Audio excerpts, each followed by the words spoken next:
The phone trembled in Jamal Wilson's hand as he tried to keep his voice steady.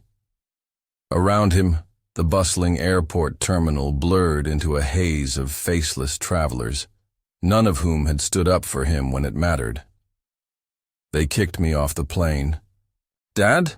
Jamal said, his voice breaking despite his best efforts to remain composed. In front of everyone. Like I was nothing. The silence on the other end lasted only seconds, but to Jamal, it felt like an eternity. When David Wilson finally spoke, his voice was quiet, controlled, the calm before a storm.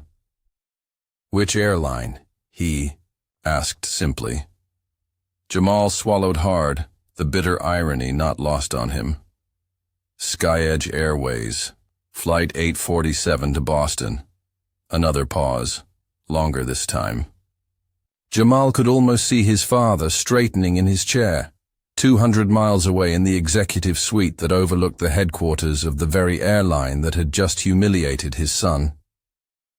"Stay where you are," David said, his voice taking on the steel edge that had made him one of the most feared and respected CEOs in the aviation industry. "I'm coming."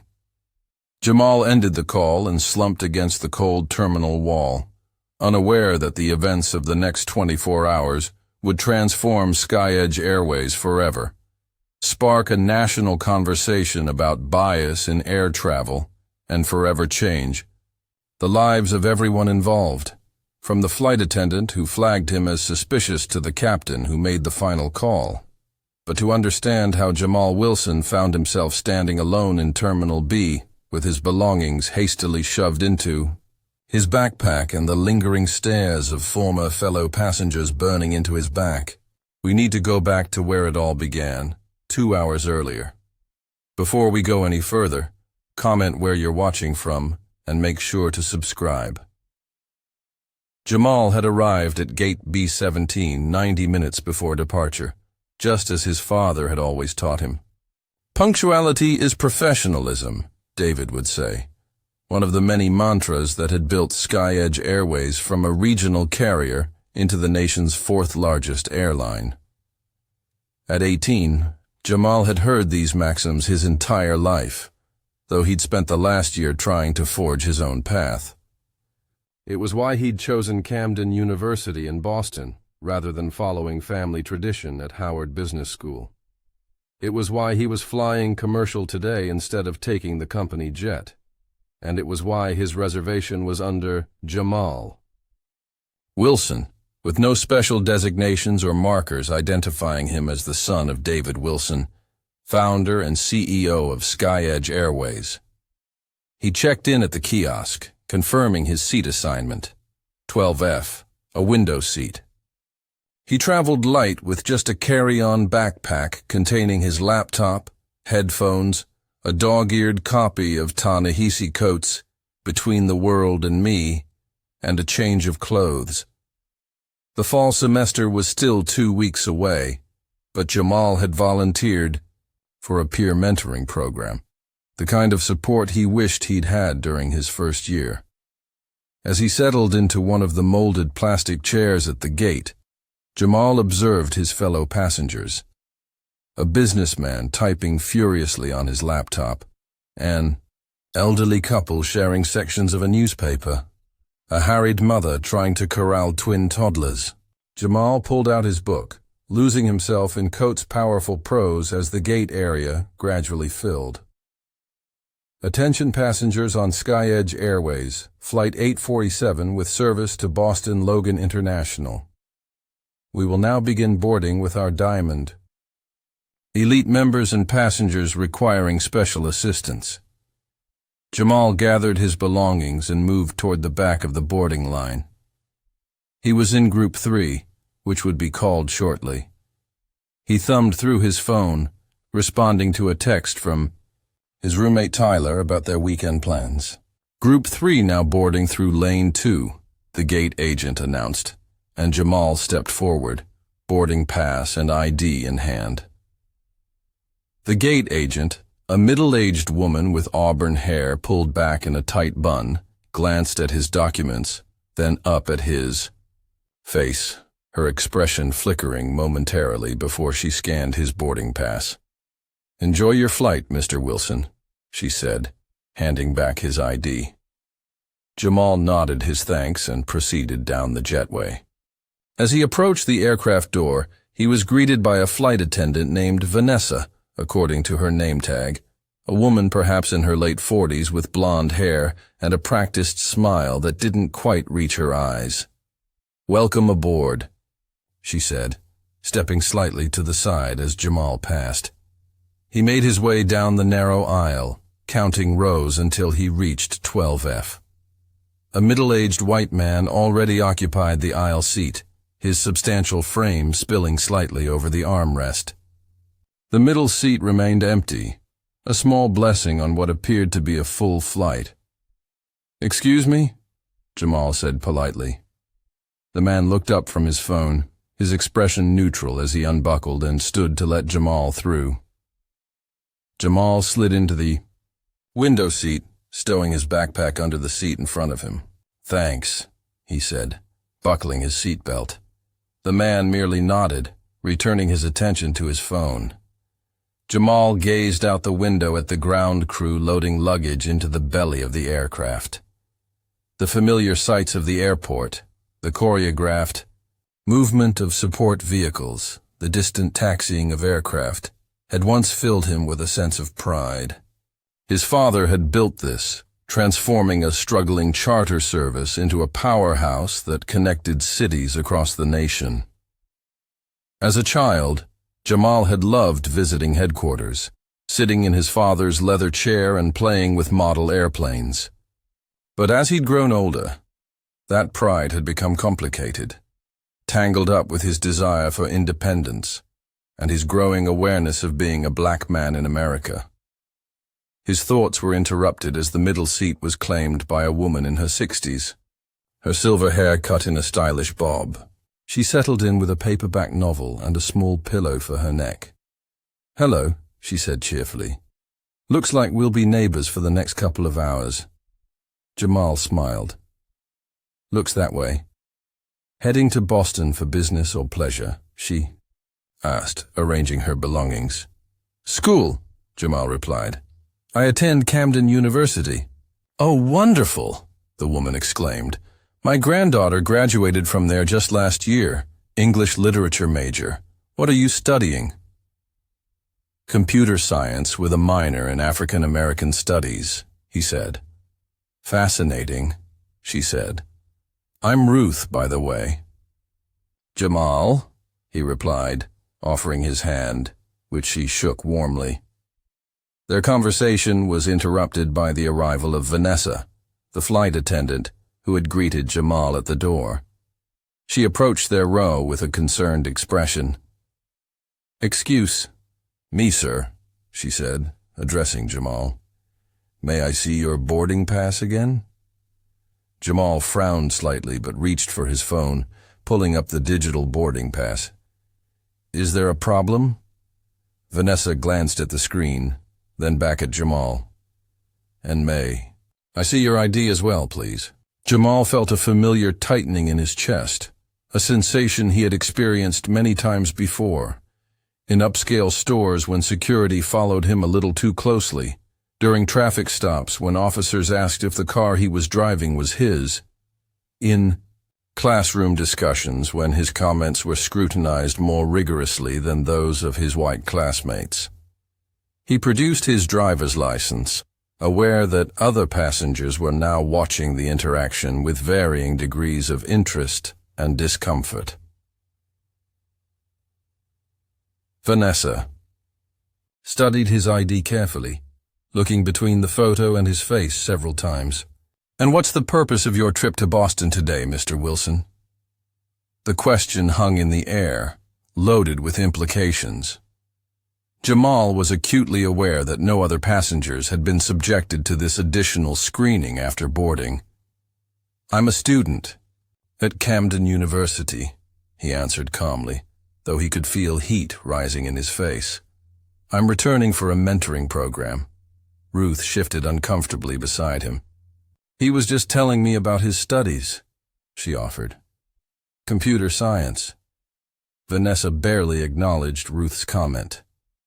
One moment, please, she said, before moving toward the front of the aircraft.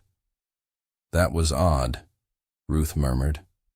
Jamal said nothing, staring straight ahead, trying to ignore the curious glances from nearby passengers.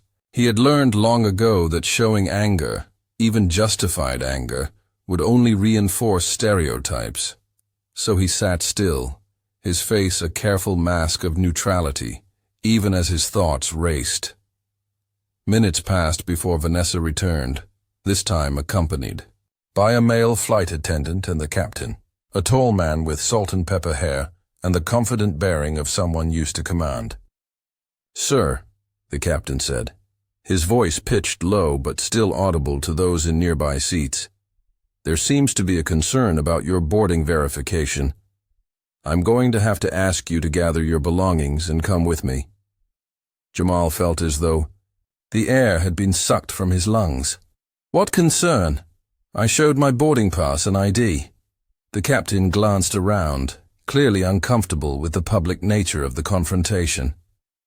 Please, sir, let's discuss this off the aircraft.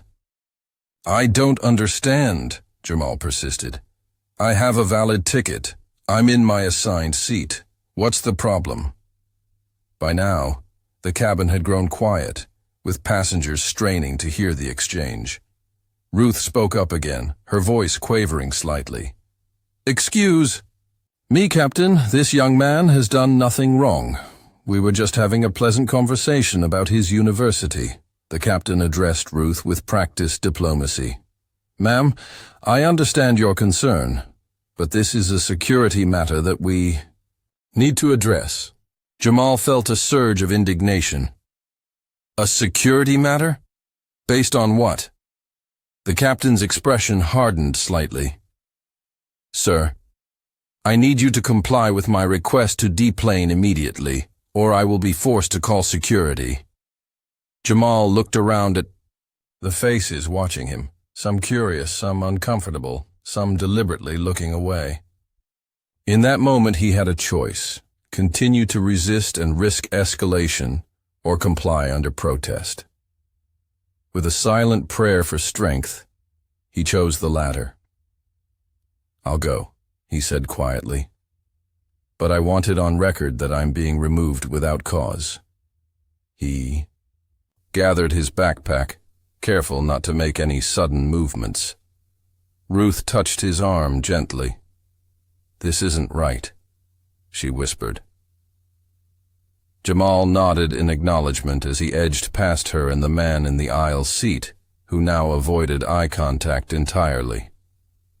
As he followed the captain up the aisle, he felt the weight of dozens of stares on his back. The shame was almost physical, a burning sensation that spread across his skin, despite his knowledge that he had done nothing wrong. At the aircraft door, 2 security officers were waiting. They flanked him as he walked up the jetway, not touching him but close enough to intervene if necessary. The humiliation intensified with each step. Back in the terminal, the captain turned to address him directly. Mr. Wilson, one of our flight attendants raised concerns about the authenticity of your boarding documentation. We take security very seriously at Sky Edge Airways. What specifically raised concerns? Jamal asked, fighting to keep his voice. Level, the captain hesitated. There was a discrepancy that needed verification. What discrepancy? Jamal pressed. The captain exchanged glances with the security officers. Your boarding pass indicates you purchased this ticket yesterday, but you're claiming to be returning to school. Additionally, you had minimal luggage for a student supposedly going back for a term. Jamal stared in disbelief. So, because I packed light and bought my ticket recently, you assumed I was… What? Using a fake ID? Trying to hijack the plane? Sir, please lower your voice, one of the security officers warned. Jamal took a deep breath. I bought the ticket yesterday because my plans changed. I'm helping with a mentoring program which starts Earlier than regular classes, and I packed light because I already have clothes and supplies at my apartment in Boston. We'll need to verify your enrollment status with the university, the captain said. Fine, Jamal replied, pulling out his student ID. Call them, check my registration status, do whatever you need to do, but I have a right to know if there were other factors in your decision. The captain's expression remained impassive. I'm not sure what you're implying, Mr. Wilson. I think you know exactly what I'm implying, Jamal said quietly. Was anyone else on that flight subjected to this kind of scrutiny after boarding, or was it just the black passenger in 12F? The question hung in the air, unanswered. The security officers shifted uncomfortably. We'll need some time to complete our verification, the captain finally said. Your flight will be departing shortly. If everything checks out, we'll rebook you on the next available flight to Boston. And with that, the captain returned to the aircraft, leaving Jamal with the security officers and a customer service representative who had just arrived at the gate. I can help you over here, Mr. Wilson, the representative said, gesturing toward the desk. As Jamal followed her, he could see through the large windows as his flight began to push back from the gate without him. He watched as the aircraft taxied, away carrying Ruth and the other passengers who had witnessed his humiliation to Boston without incident. It was only then, standing alone at the customer service desk, that Jamal reached for his phone and called his father. David Wilson ended the call with his son and sat motionless behind his desk for several long moments, his mind racing through the implications of what he had just heard. At 58, David had built SkyEdge Airways from nearly nothing, turning a small charter service with 3 planes into a major carrier with a fleet of over 180 aircraft. He had navigated fuel crises, economic downturns, and the industry-shattering aftermath of 9/11. He had created a corporate culture that prided itself on safety, efficiency, and customer service. And now his son, his only child, had been profiled and removed from one of his own planes. David's large corner office offered panoramic views of the SkyEdge corporate campus, with its modern buildings and the constant movement of employee shuttles. Awards and recognitions lined the walls, along with models of the various aircraft in their fleet. On his desk sat 2 photographs, one of his late wife, Grace, taken a year before cancer took her from them when Jamal was just 9. The other of Jamal in his high school graduation cap and gown, his smile so like his mother's that it sometimes made David's chest ache to look at it. He swiveled his chair to face the wall of windows, his reflection ghostly against the bright afternoon sky. David Wilson was not a man who raised his voice or made threats. His anger, when it came, was cold and deliberate, all the more dangerous for its precision. He pressed the intercom button on his desk phone. Sandra, I need you to clear my schedule for the rest of the day, then get me on the next flight to Reagan National. Use my private credentials, not the executive code. Yes, Mr. Wilson, his executive assistant replied. May I tell the board? Members, why you're canceling the quarterly projections meeting. Family emergency, he said simply. Is everything all right with Jamal? Sandra asked, concern evident in her voice. She had been with David for 12 years and had watched Jamal grow up. No, David replied, but it will be. Also, I need you to pull all information on Flight 847 to Boston. Passenger manifest, crew list, captain's name, everything. And Sandra, do it discreetly. I don't want anyone to know I'm looking into this specific flight. Understood. I'll have a car waiting for you downstairs in 15 minutes. David ended the call and opened his desk drawer, removing a small leather-bound journal that Grace had given him the year they were married.